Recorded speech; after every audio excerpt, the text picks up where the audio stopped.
कैसे हैं आप सब लोग। I am Anshul Sharma, your chemistry teacher, and you are watching Brainic education chemistry channel. So guys, हम आज डिस्कस करेंगे stoichiometry.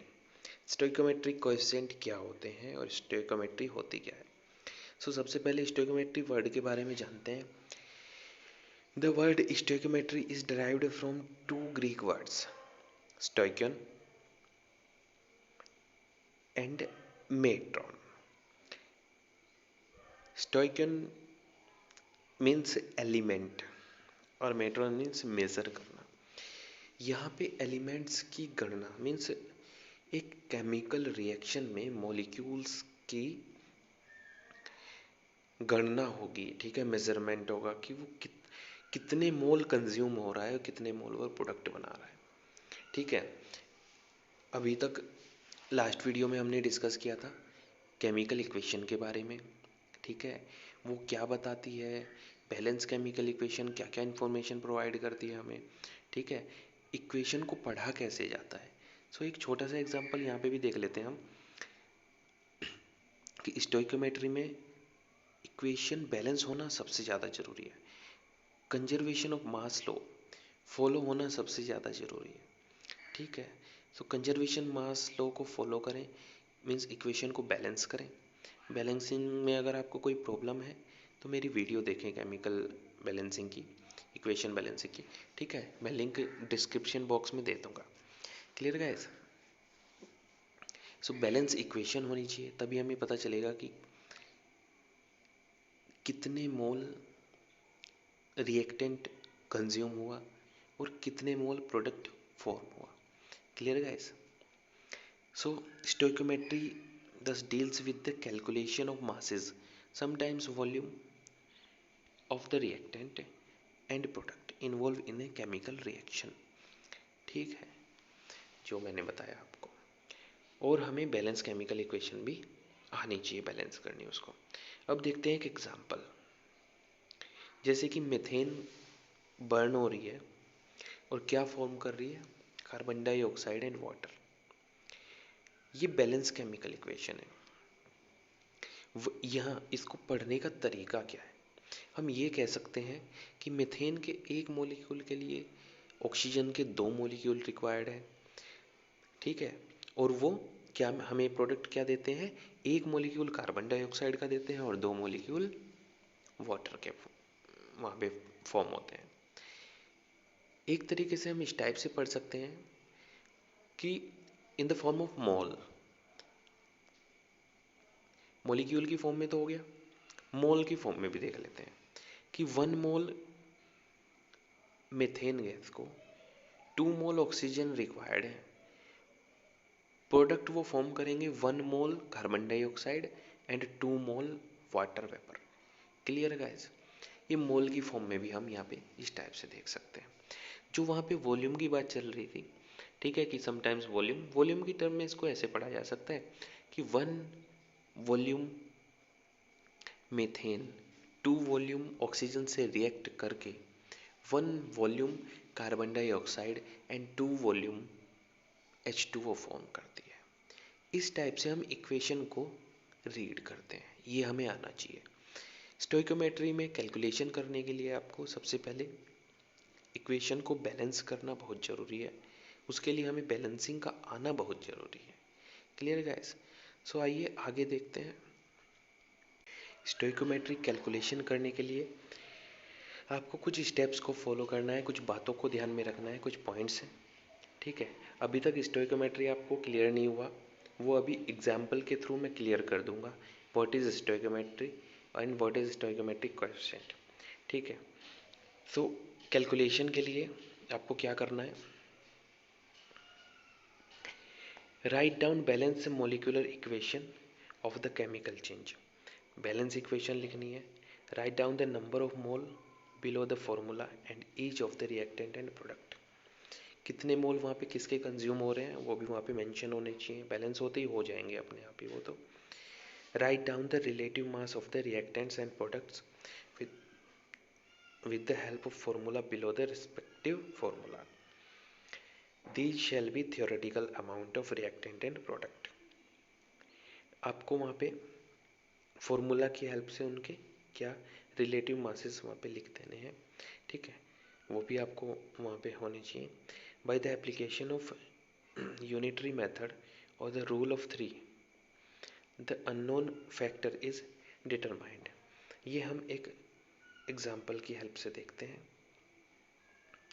How many gram of oxygen are required to burn completely 570 gram of octane. तो सबसे पहले तो balance equation of the chemical change is, octane burn कर रहा है, ठीक है, 570 ग्राम को, ठीक है। सो ये कह रहा है कि कितने ग्राम ऑक्सीजन रिक्वायर्ड है। अब देखो, ये यहाँ पे इक्वेशन लिख दी इसने, C8H18 O2 will give you CO2 and H2O। अब इसको करना है बैलेंस। अब ये जो कंपाउंड के बिगिनिंग में कुछ नंबर्स लिखे हैं, ठीक है, these numbers are called stoichiometric coefficient. These are called stoichiometric coefficient. Stoichiometry ही हमें बताती है कि इक्वेशन में कौन कितने मोल यूज हो रहा है, ठीक है, और कितने किसके मोलिक्यूल रिक्वायर्ड है। Clear guys? सो आपको सबसे पहले तो बैलेंस केमिकल इक्वेशन लिखनी है, उसके बाद में वहाँ पे पता चल जाएगा आपको तो कि किसके कितने मोल आपको रिक्वायर्ड होंगे केमिकल इक्वेशन परफॉर्म होने के लिए। सो बैलेंसिंग सबसे ज़्यादा यहाँ पे ज़रूरी है। स्टोइकोमेट्री का नाम आते ही मतलब बैलेंसिंग आपको जरूर आनी चाहिए। क्लियर? तो यहाँ पे क्या है, 2 मोल ऑक्टेन के 25 मोल ऑक्सीजन के साथ रिएक्ट करके 16 मोल CO2 एंड 18 मोल H2O की फॉर्मेशन करते हैं। Clear guys? सो यहाँ पे नीचे हमने मोल भी लिख दिए। ऑक्टेन के कितने मोल हैं? 2 मोल हैं। ऑक्सीजन के 25 मोल हैं, ठीक है। तो उसने बोला फिर उसके बाद में मोलर मास। मोलर मास हम फॉर्मूले से निकाल लेंगे। 2 की मल्टीप्लाई इसलिए की हुई है क्योंकि 2 मॉलिक्यूल है वहाँ पे, और यहाँ पे 25 मॉलिक्यूल है। और ऑक्सीजन का मास जो होता है वो कितना होता है? 16 होता है, ठीक है। तो O2 का मास कितना हो जाएगा? 32। तो 25 into 32। Clear guys? So stoichiometric coefficient आपको पता लग गया। किसी भी रिएक्शन में मॉलिक्यूल्स के पहले जो भी नंबर होगा, अगर कुछ नहीं होगा तो वहाँ पे 1 आप एज्यूम कर लेंगे। 1 होगा वो इसका मतलब कुछ नहीं है तो 1 है, ठीक है। और अगर अदर देन 1 कुछ है तो वो वहाँ पे लिखा होगा। उसी को हम बोलते हैं स्टोइकोमेट्रिक कोएफिशिएंट। यहाँ पे 2, 25, 16 and 18 are the stoichiometric coefficient of methane, oxygen, CO2 and H2O respectively. Clear guys? So for burning 2 into 114 gram of octane, oxygen required 25 into 32 ग्राम। इतने ग्राम ऑक्सीजन रिक्वायर्ड है। अब वो बोल रहा है, अब यहाँ से 1 ग्राम निकाल लो। 1 ग्राम निकालने के बाद में आप 570 ग्राम निकाल लो। So simple. यहाँ पे है कि 2 इंटू 114 ये ग्राम में आएगा, ठीक है। ग्राम ऑक्टेन को 25 इंटू 32 ग्राम ऑक्सीजन रिक्वायर्ड है, ठीक है, कंप्लीट कंबशन के लिए। Clear guys? अब वो पूछ रहा है कि यहाँ से आप इसको अपोन में ले जाके 1 ग्राम ऑक्टेन का निकाल लेंगे, कितने ग्राम O2 रिक्वायर्ड है उसको। उसके बाद आप क्या कर लेंगे, यहाँ पे 570 ग्राम ऑक्टेन का कितने ग्राम O2 रिक्वायर्ड है ये यहाँ पे फाइंड हो जाएगा आपको। Clear guys? यही यहाँ पे सॉल्यूशन होगा। सो 2000 ग्राम ऑक्सीजन रिक्वायर्ड होगी। तो आइए चलते हैं स्टोइकोमेट्रिक कैलकुलेशन के क्वेश्चन नंबर 2 पर। Calculate the number of gram of magnesium chloride that could be obtained from 17 gram of HCl when HCl is reacted with excess of magnesium oxide. So सबसे पहले तो आपको बैलेंस केमिकल इक्वेशन लिखनी है।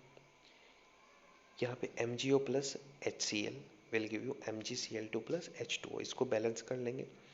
सो यहाँ पे कुछ नहीं है तो यहाँ पे 1 मानेंगे, यहाँ पे 2 लिखा हुआ है, यहाँ पे 1 मानेंगे, यहाँ पे 1 मानेंगे। सो ये जो मैंने लिखे हैं these are called stoichiometric coefficient. ये आपको बताएंगे कौन कितना यहाँ पे रिक्वायर्ड है रिएक्शन को होने में। तो 1 mole magnesium oxide 2 mole HCl से रिएक्ट करके 1 mole magnesium chloride and 1 mole H2O form करता है। अब ये पूछ रहा है कि 17 ग्राम, क्या पूछ रहा है, 17 ग्राम ऑफ HCl से मैग्नीशियम क्लोराइड कितने ग्राम बनेगा। तो ये देखो भाई, 2 मोल HCl से 1 मोल मैग्नीशियम क्लोराइड बन रहा है। भाई किसी का भी निकाल सकते हो आप यहाँ पे। 1 मोल MgO यू कंज्यूम हो रहा है तो 1 मोल MgCl बन रहा है और 1 मोल H2O बन रहा है, ऐसे बोल सकते हैं। 2 मोल HCl कंज्यूम हो रहा है तो 1 मोल MgCl2 बन रहा है और 1 मोल H2O बन रहा है। तो ये किसी का भी मास कैलकुलेट कर सकते हैं आप। Clear guys. So 2 mole HCl का मोलर मास लिख देंगे यहाँ पे हम, ठीक है, 73 हो गया ये टोटल। दो उसका, क्योंकि क्लोरीन का होता 35.5 और हाइड्रोजन का होता 1, तो 36.5 इंटू 2, सो 73 हो गया। 1 मोल मैग्नीशियम क्लोराइड का जो मास होता है वो 24 प्लस 71 कितना हो गया, 95 ग्राम। तो 73 ग्राम से हम कितना ऑब्टेन कर रहे हैं, 95 ग्राम। 1 ग्राम कैलकुलेट कर लो, 95 अपॉन 73। अब 17 ग्राम कैलकुलेट कर लो। So easy, very very easy. Clear guys. ये है स्टोइकोमेट्रिक कैलकुलेशन, और स्टोइकोमेट्रिक कोएफिशिएंट आपको क्लियर हो गया होगा, ठीक है। जो सामने लिखे होते हैं वो स्टोइकोमेट्रिक कोएफिशिएंट होते हैं। सो गाइस, आज के लिए बस इतना ही। मिलते हैं नई वीडियो में कुछ नए पॉइंट्स के साथ में, ठीक है। तब तक के लिए ऑल द बेस्ट।